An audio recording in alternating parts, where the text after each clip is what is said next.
The sun had long since set when Pepe arrived at his last stop for the day, the house of the late Isabella Sanchez.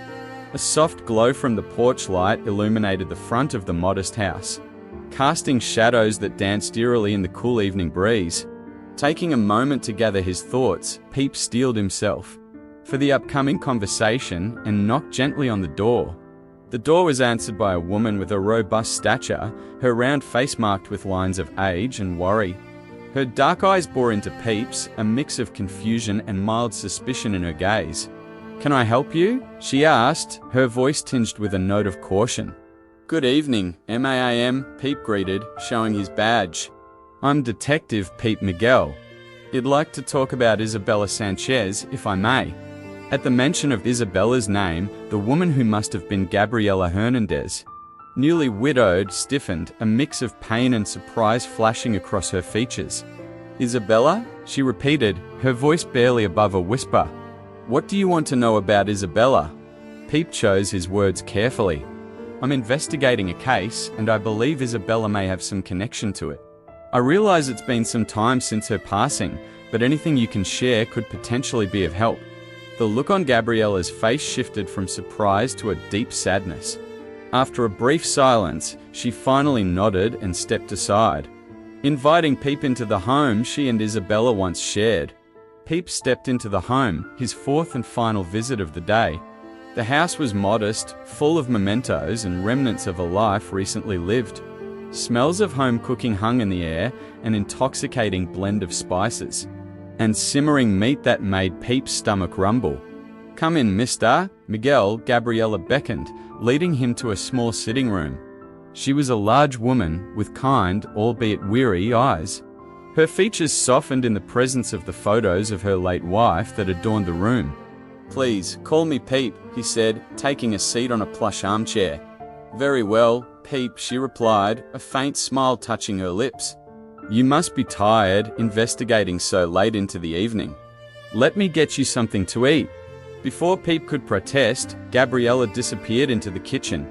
She returned shortly with a plate of pinchos, still steaming. The hospitality surprised him, but he accepted the food with gratitude. He started the conversation.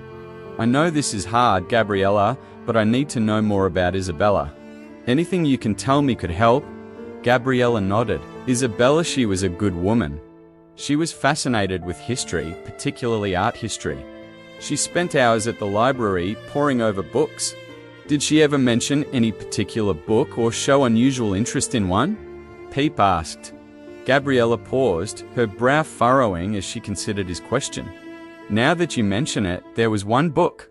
She found it in the library's old book section. I didn't pay it much mind at the time, but she did seem engrossed." Pepe felt his pulse quicken. "Could I see this book, Gabriella?" She rose from her seat and left the room, returning moments later with a worn, leather-bound book. Pepe's breath hitched as he took it from her. It was eerily similar to the ones he'd seen earlier, filled with strange symbols and unusual illustrations. The last few weeks, she spent a lot of time with this book. Gabriella murmured, watching Pepe as he thumbed through the book. "I never understood why it fascinated her so much." Did Isabella mention any cases she was working on before she passed? Anything that could have put her in danger? Pepe asked, his eyes meeting Gabriella's. Gabriella seemed to ponder his question. She was a freelance journalist, always running after one story or another, fascinated by the history and culture of A Coruña. But she never mentioned being in any danger.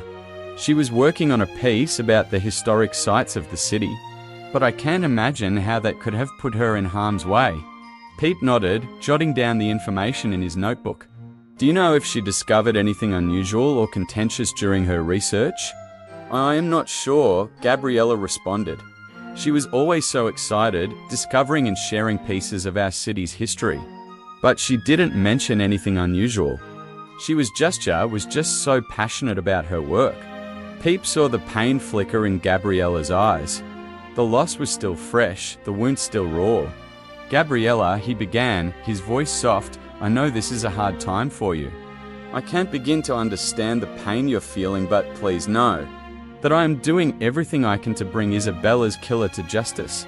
Gabriella nodded, a tear slipping down her cheek.